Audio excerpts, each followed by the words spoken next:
Halo Sobat Maslow, selamat datang kembali di channel Maslow World, channel seputar psikologi.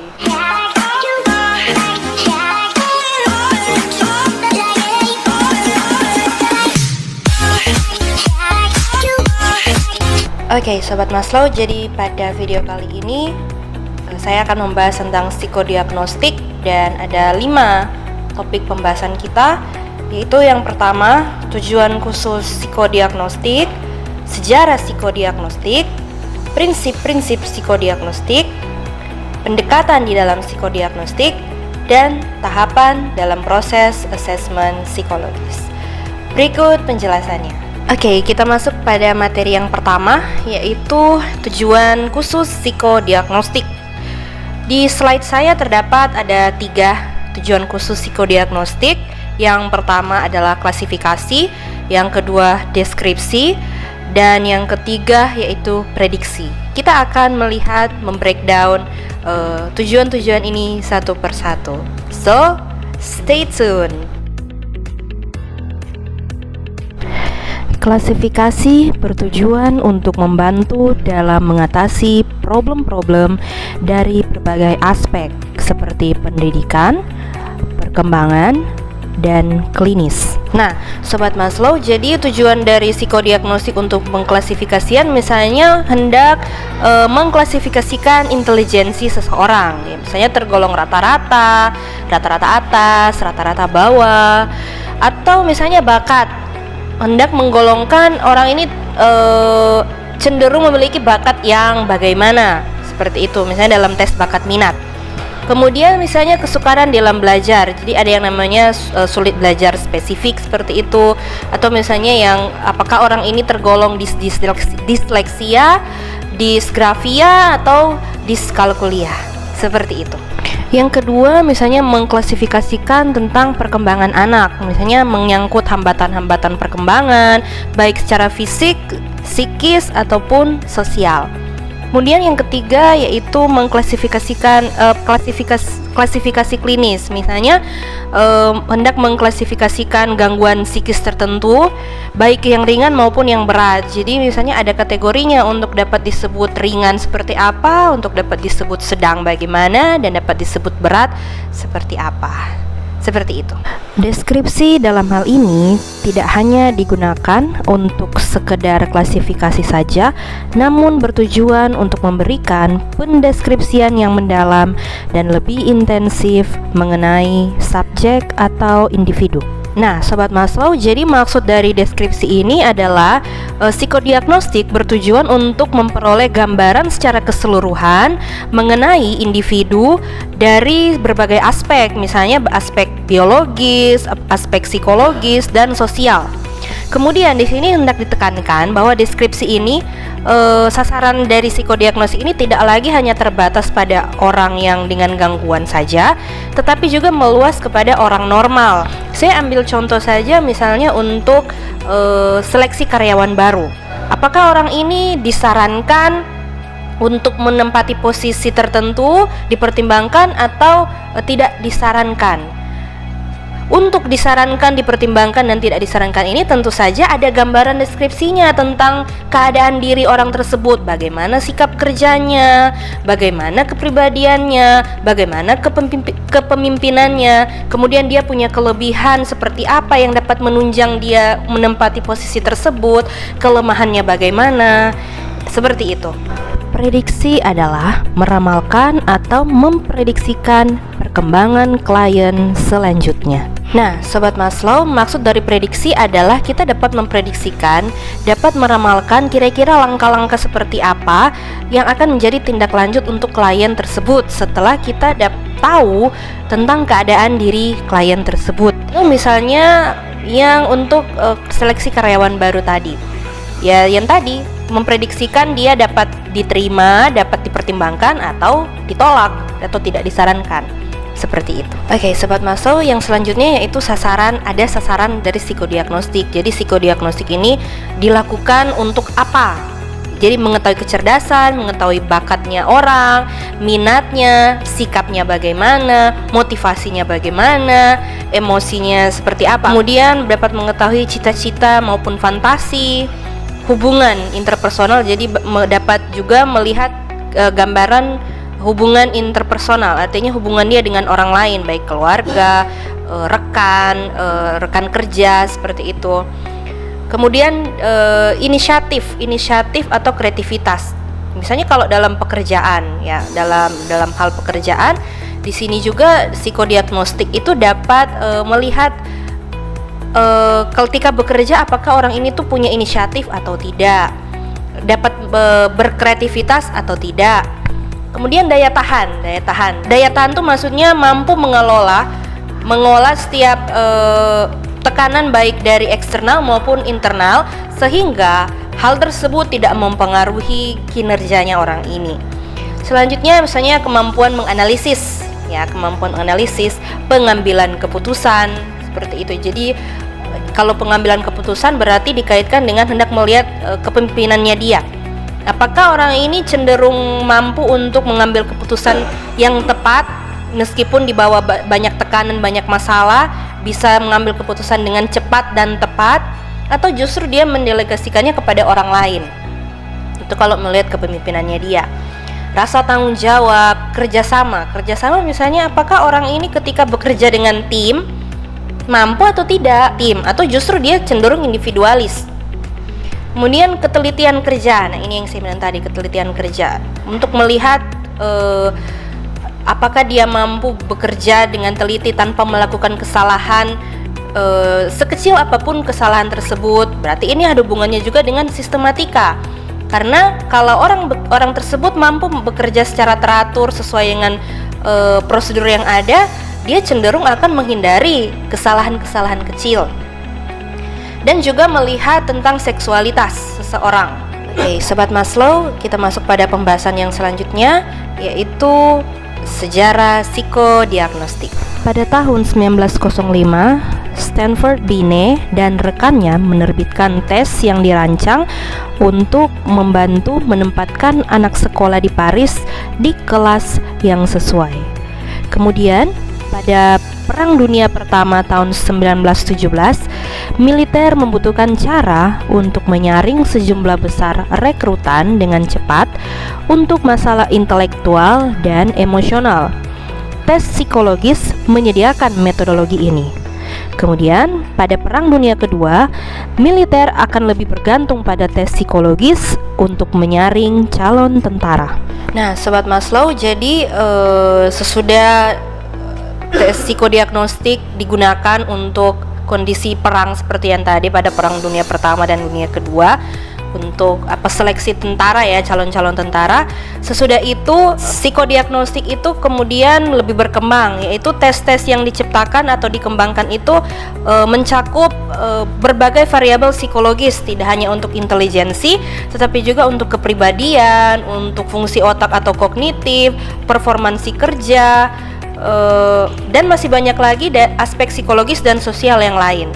Dan semakin kesini sudah semakin banyak tes-tes yang keluar, misalnya tes kreativitas, seperti itu ya, tes untuk mendeteksi apakah anak itu mengalami kebutuhan khusus atau tidak, seperti itu. Oke, Sobat Maslow, kita masuk pada pembahasan yang selanjutnya, yaitu prinsip-prinsip psikodiagnostik. Namun sebelum kita membahas tentang prinsip-prinsip tersebut, ada baiknya kita kenali dulu hal-hal penting di dalam strategi psikodiagnostik.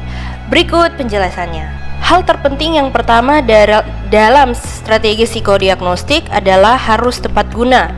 Artinya apa? Menentukan apakah suatu masalah itu memerlukan psikodiagnostik atau tidak. Yang kedua, harus ekonomis, praktis, mudah, mengena, tidak berlarut-larut, dan dapat menyelesaikan masalah. Untuk mencapai ini, maka diperlukanlah penentuan metode yang cocok untuk si klien. Kemudian menentukan apakah assessment ini untuk individual atau untuk kelompok.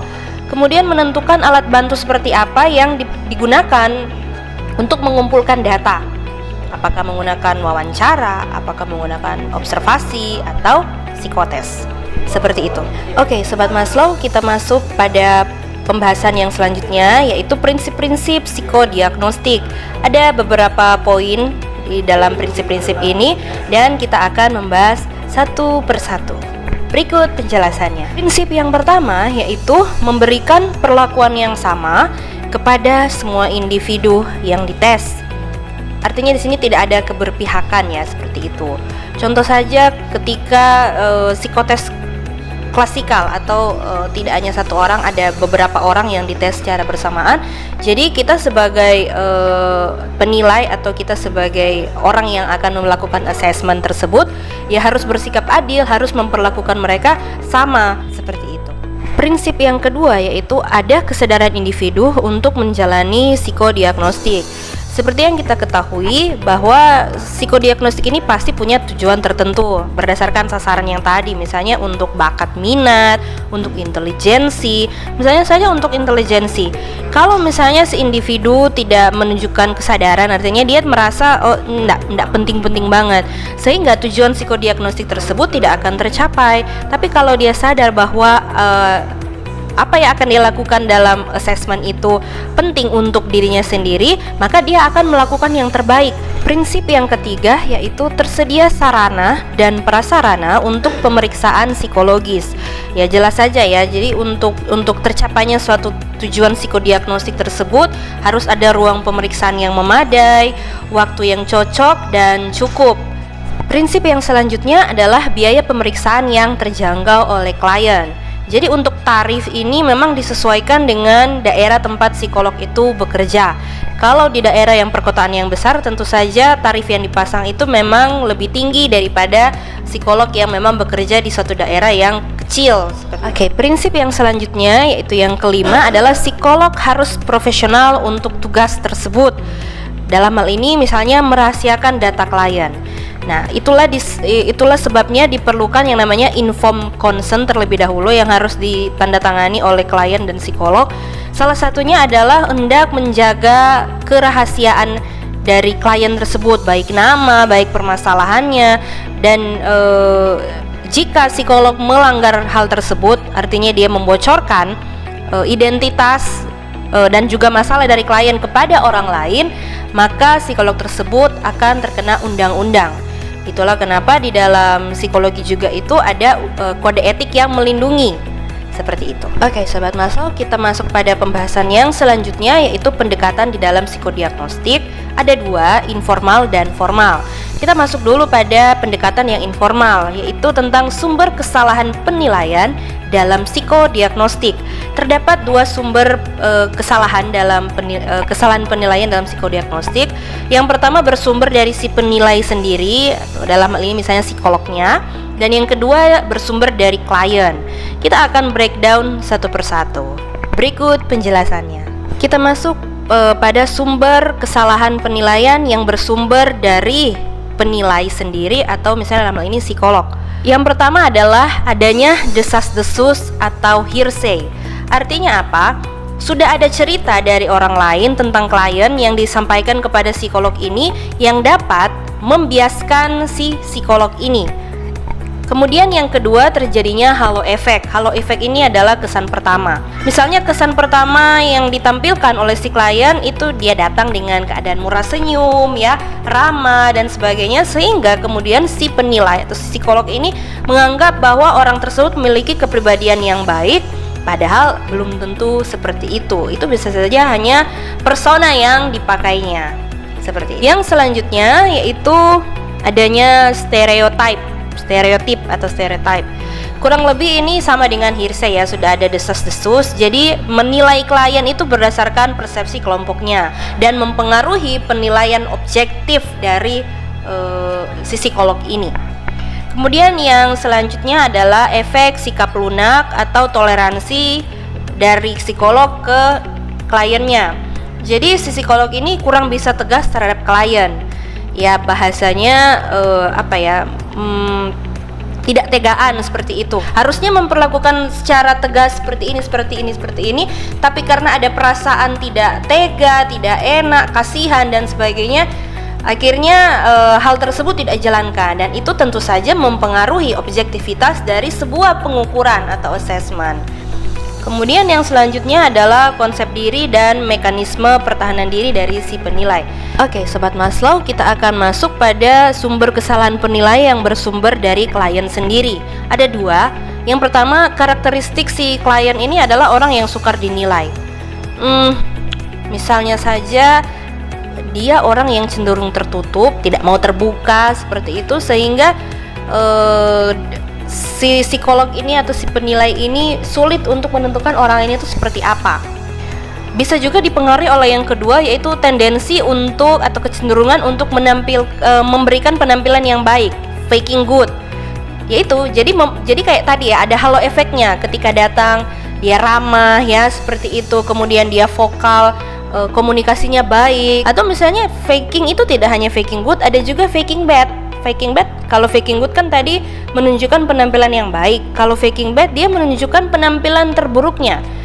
Artinya sebenarnya dia tidak seperti itu, tapi ada alasan dia menunjukkan penampilan yang buruk, kesan yang buruk untuk si penilai. Seperti itu. Oke, Sobat Maslow, kita masuk pada pendekatan yang kedua, yaitu pendekatan formal atau objektif.